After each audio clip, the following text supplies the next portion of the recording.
and welcome to this, our third in our series on screenwriting with Karel Segers. Hello, Karel. Hi, Phil. We've talked about software, we've talked about ideas. Let's get down to the nitty-gritty. How do you start writing a screenplay? What's the most important thing in starting to write a screenplay? Well, you know, different people have different theories, but over the years I've come back to one thing, and ultimately it's the one thing that's been going for 3,000 years. Your character must have a goal and must act to achieve that goal. So goals are everywhere. If your character doesn't have a goal, if the audience or the reader doesn't understand what the goal is, you are in real trouble. And that goal will define the structure of your story.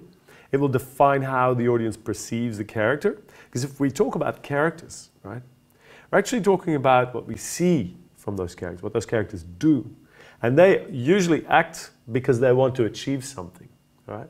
So the goal is at the center of everything. And there are some American screenwriting teachers who say, your character doesn't need a goal until the end of Act 1.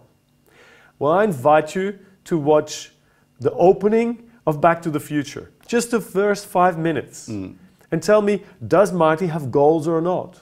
No, he doesn't have a goal. He has about 5 goals in those first 5 minutes. So your character needs goals all the time. We have goals. If we don't have goals, what do? We jump under the train, jump off the harbour bridge. It's got to have a reason to live. Absolutely. So we always want to achieve something. And everything we do for a reason, because we have a goal, right?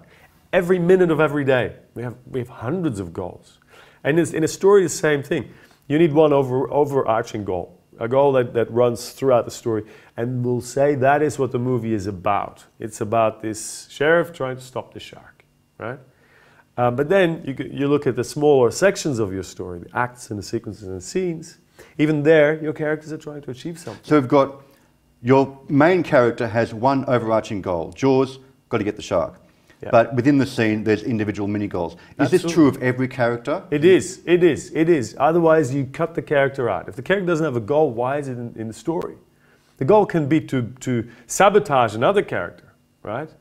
But it's, you know, there's got to be a reason behind it. If we don't see the reason, then that character is unmotivated, we get confused.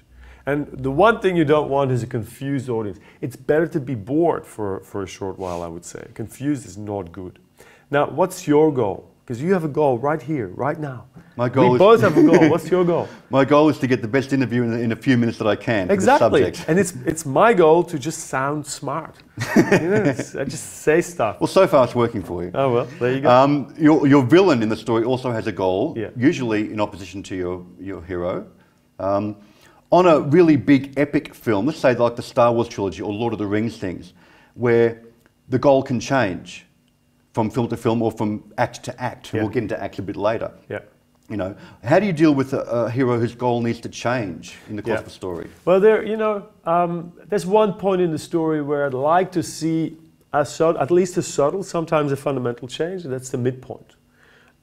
Still, it is unified by the bigger picture, because you can say Chief Brody in Jaws, he only starts trying to kill the shark from the midpoint. Because before that, he's got other strategies.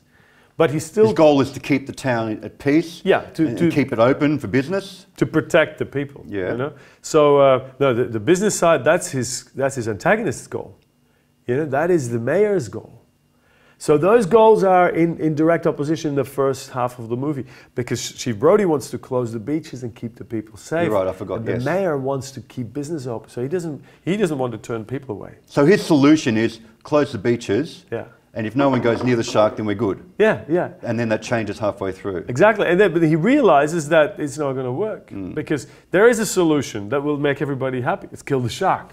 All right? So there is a consistency, there is an overarching goal throughout the story, but there's a fundamental change in approach, and that's at the midpoint. Well, that's basically the same goal, though, it's just upping the ante. Yeah. So that solution's no good, I'm going to have to go for a more intense solution. But what changes at the midpoint is in direct relation to the theme of the movie, and the character change, how Chief Brody needs to change, because he hasn't taken responsibility the first half of the film. There are other scenes that show that. So, in fact, the one with the sun in particular, absolutely, is a beautiful scene in that film, which most people forget about. Absolutely, yeah.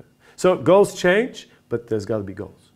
Major goals, minor goals, goals all the time. It's the #1 important thing in screenwriting. Give your hero a goal, something to strive for, and whether they win or succeed depends what kind of movie you're making. I think there's these 22 rules of Pixar, the 22 rules of storytelling that Pixar uses. One of them is, they say, the audience will not so much love your character, obviously they say it more eloquently, for what they achieve, but they will love your character for how hard they try.